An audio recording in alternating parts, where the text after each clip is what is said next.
Grandstand Bettors here with 32 NFL season previews in 32 days. We are on day number 12, and we're going to finish out the AFC North today with our Cleveland Browns. You might be surprised by our prediction, but before we get into those predictions, as always, just a reminder, make sure you hit that subscribe button so you don't miss any of your teams or anybody else's favorite teams in our season previews for the next 20 more days or so. Go ahead, smash that like button for the NFL season almost here. Just about a month away. We cannot wait. Preseason is kicking off fully this weekend, so NFL is back, and it's a good time to be alive. But before we get into our Cleveland Browns season preview, just a reminder, over at grandstandbettors.com, we are hosting a free $1,000 NFL betting contest this fall. So make sure you head on over to grandstandbettors.com, sign up for that contest, absolutely free. We actually have a $100 referral bonus to the person who refers the most people to that contest. So either way, before that NFL season starts, someone or one of our subscribers is going to get $100. Before we get into our Brown season preview, make sure you head on over to that grandstandbettors.com website and start living your grandstand life. But let's dive in. Cleveland Browns, our team. Man, we've had to wait 11 days for this preview. We're excited. Before we get into the 2021, let's take a look back at the 2020 season. And they're coming off the best season in 20 years. I have waited my whole life to see a season like that, and it happened finally. An 11-5 record and a first-round win against the Steelers. Browns fans are going to be talking about that for years. That got us into the AFC divisional round for the first time in a long time. Unfortunately, due to a dirty play by Dan Sorensen late in the first half against the Chiefs and a subpar showing from the secondary, which was really a norm last season for the Cleveland Browns, the Browns were not able to take down the Chiefs and continue the season. Let me tell you this, I'm a very transparent Browns person and very honest Browns fan in myself. The Browns had every opportunity in the Chiefs game to still win that game and just could not stop the backup QB for the Chiefs. I mean, it was ridiculous. We're not going to get into that. Anyway, the thing that really helped the Browns have such a great season last year and get over their preseason win total, which was 7.5, was their offensive line, Nick Chubb, dual running back with Kareem Hunt, and their defensive line. The Browns ranked third last year in rushing with 148 yards per game. That's thanks to an amazing offensive line behind J.C. Tretter, Wyatt Teller, and first-round draft pick last season, Jedrick Willis Jr. They also have one of the best backs in the league, Nick Chubb. Let's also not forget about how good Kareem Hunt was as well. Their dual-threat running back situation last year was fantastic, and it's something that's just going to continue this year as well.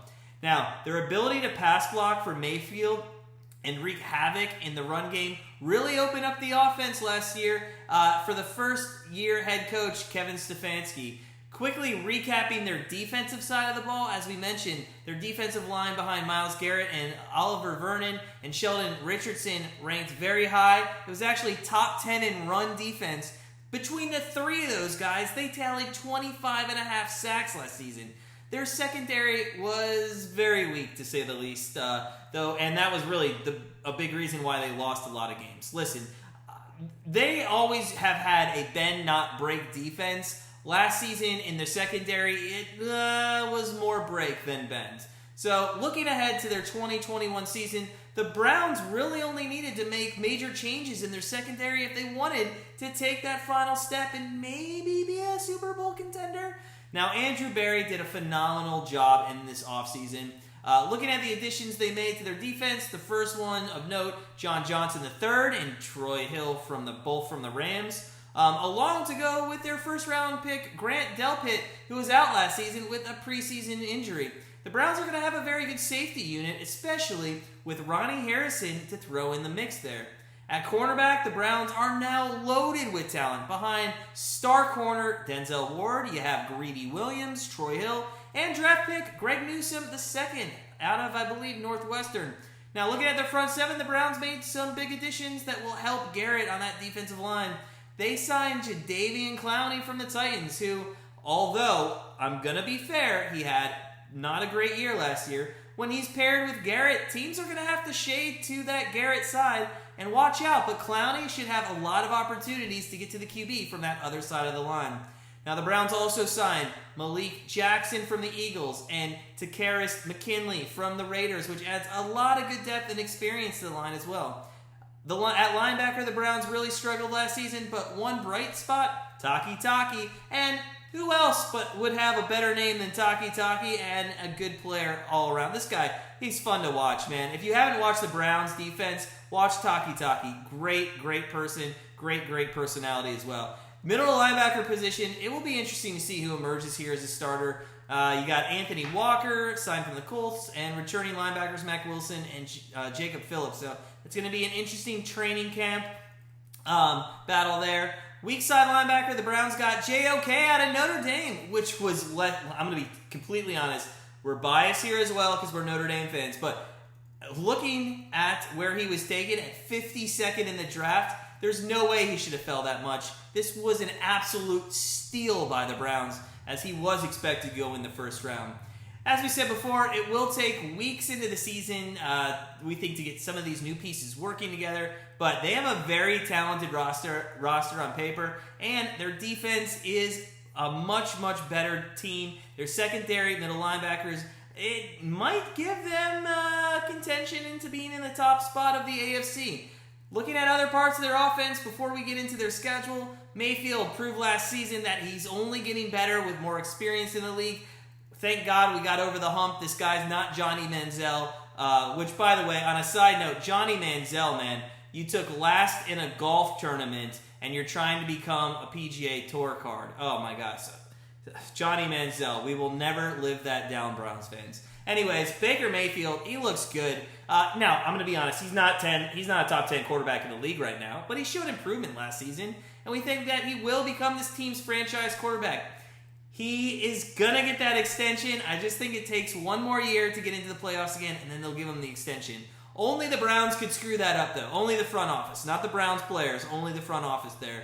Now, at wide receiver, the Browns are going to get OBJ back after a season ACL injury, and they still have Landry and Higgins. And now, third-round draft pick Anthony Schwartz from Auburn. At tight end, the Browns retain David Njoku. That was kind of up in the air. We didn't know what was happening with him. And Austin Hooper. And I love Austin Hooper. Hooper is the man. Played for the Falcons. Good guy. I'm glad he's on our team. And, as always, we can't forget about Chubb and Hunt at running back. Our offense, stacked. We don't even need to talk about them that much. Let's get into their schedule.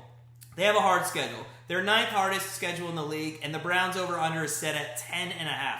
That's high. That's high for a Browns fan. We have not had that season-high total in a very long time. That's hard to swallow. But their season is going to start on a rough note. They play Week 1 at Kansas City, and you better believe the Browns and the Browns fans are going to have a chip on their shoulder for this game. It's going to be the best game of Week 1, hands down. The game, I believe, is at 4 o'clock Eastern. I don't know why this wasn't the Sunday Night Football game. It just boggles my mind. But anyway, Week 2, things get a little easier. They play Houston at home, followed by games against Chicago, Minnesota, Arizona, Chargers, and Denver. We have them winning all those games with the exception of maybe Arizona, but Arizona's coming out west. That's going to be hard for them to play a 1 o'clock start, so they could run the table on those games. Their final 5 games of the season, though, if that over-under is not hit yet and it's very close, it's going to be tough in the final 5. They play Vegas, Baltimore, Green Bay on Christmas Day, Pittsburgh, and Cincinnati. And let's be honest, that Cincinnati and both those Pittsburgh games are going to be rivalries. And depending on where the Browns are, if they're in playoff position, they might not play their players. If they already have a playoff spot solidified, maybe Baker sits and maybe that over doesn't get hit. You would think, though, they're going to need 11 wins to get into a good playoff position. So we actually have them going 12-5 on the season. I can't believe I'm saying that as a Browns fan. We have the Browns going 12-5. It is a great offensive line behind J.C. Tretter, as we mentioned, Baker Mayfield as QB, Chubb and Hunt in the backfield. You also have a great defensive line now with Clowney on it. This team, I know we spent a lot of time. It's our team on this one. We have them going over the 10.5. Best bet, Cleveland Browns, over 10.5 wins for the 2021 season. That's it. We'll stop talking about the Browns. Hey, fellow Brown fans, Browns backer, man, I know you watch us. Browns backer, tell us what you think in the comments below they're going to do this season. Now, I'm not going to be optimistic. I am not telling you this is a Super Bowl winning team. I do think we can make the playoffs and get into that divisional round or not even have to play in the wild card this year. So it's going to be a great season. I look forward to it. We have some special things coming up during Browns games this season. So make sure you hit that subscribe button, smash that like button. NFL season is upon us. And we'll see you tomorrow with a new division that we break down.